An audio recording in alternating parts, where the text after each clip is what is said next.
कि उन्होंने जम्मू कश्मीर भारत का अभिन्न अंग बने, धारा 370 समाप्त हो, 35A निरस्त हो, इसके लिए उन्होंने उस समय आंदोलन चलाया था और कहा था एक विधान, एक प्रधान, एक संविधान।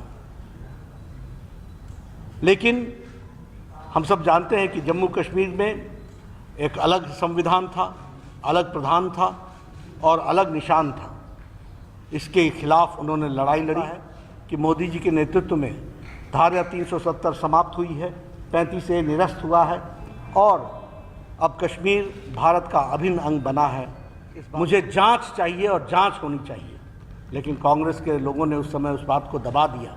उन्होंने साफ आरोप लगाया था कि जम्मू कश्मीर की सरकार ने हमारे बेटे को रहस्यमय तरीके से मारा है और आप उनके ऊपर पर्दा डाल रहे हैं।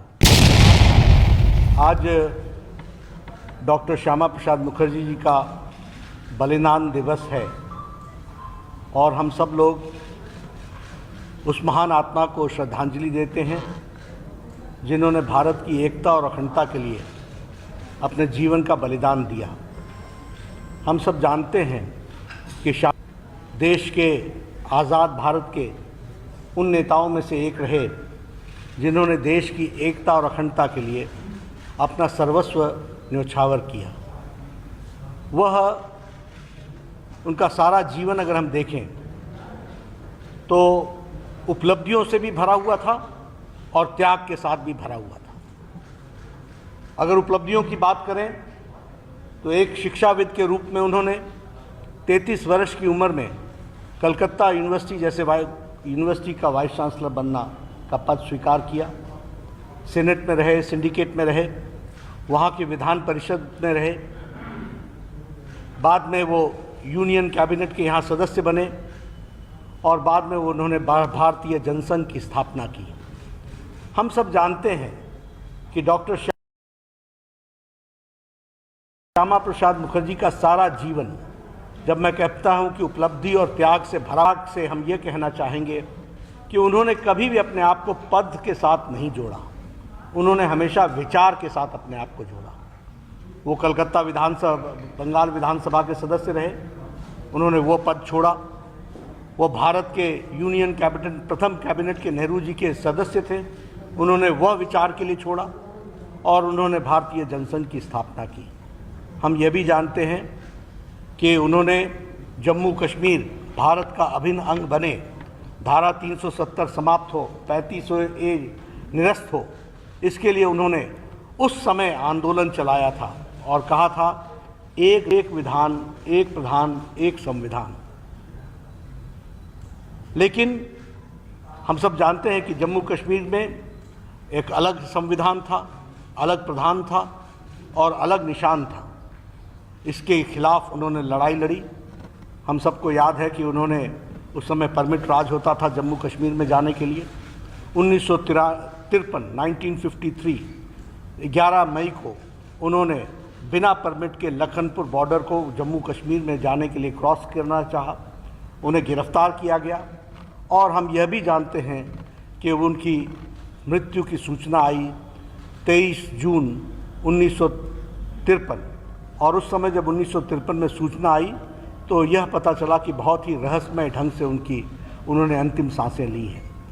यह बताता है कि उन्होंने अपना सारा जीवन बलिदान दिया देश की एकता और अखंडता के लिए, जम्मू कश्मीर को बचाने के लिए। और आज हमको संतोष इस बात का होता है कि मोदी जी के नेतृत्व में धारा 370 समाप्त हुई है, 35A निरस्त हुआ है और अब कश्मीर भारत का अभिन्न अंग बना है। इस बात का हम सबको संतोष भी होता है। मित्रों, आप समझिए 1953 की बात, जब उनकी रहस्यमय ढंग से मौत हुई होगी, कांग्रेस पार्टी के लोगों ने उस समय कोई इंक्वायरी नहीं कराई, कोई जानकारी हासिल नहीं की और उस समय उनकी माताजी, श्रद्धेय माताजी ने जो पत्र नेहरू जी को लिखा था उसमें उन्होंने स्पष्ट लगा था कि तुम्हारी थोथी दलीलें मैं नहीं सुनना चाहती, मुझे जांच चाहिए और जांच होनी चाहिए। लेकिन कांग्रेस के लोगों ने उस समय उस बात को दबा दिया। उन्होंने साफ आरोप लगाया था कि जम्मू कश्मीर की सरकार ने हमारे बेटे को रहस्यमय तरीके से मारा है और आप उनके ऊपर पर्दा डाल रहे हो।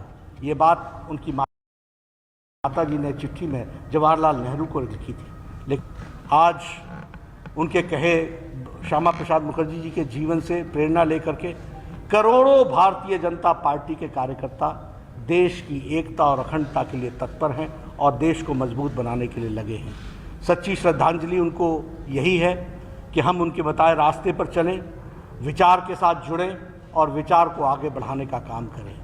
आज जहां हम उनको याद करते हैं, वहीं करोड़ों कार्यकर्ता उनसे प्रेरणा लेकर के भारत को मजबूत बनाने में अग्रसर हैं। यही मैं कहना चाहूँगा।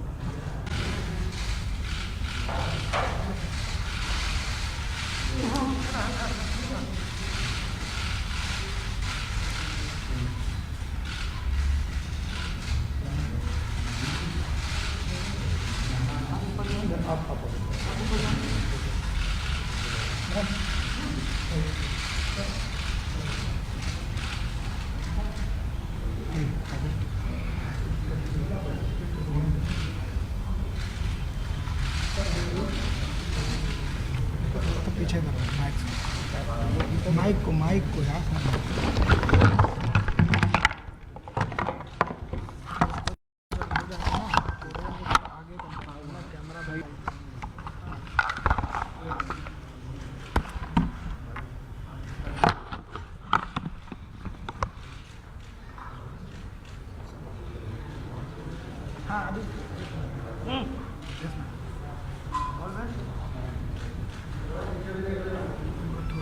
पोडियम के ले लो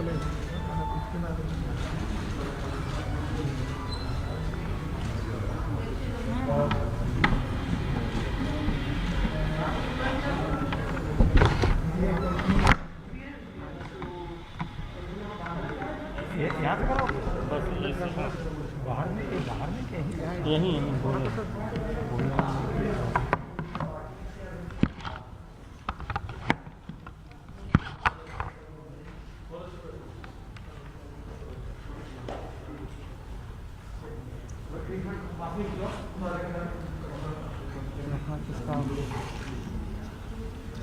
वही कैमरा और ये इसको भी कहिए हाथ में रखिए, हाथ में रखिए। नहीं बस हाथ में रखें ना, हाथ में रखिए, बस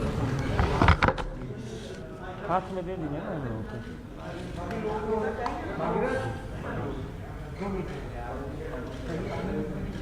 यहाँ नहीं रहेगा और आएंगे सभी लोग उधर आ जाओ।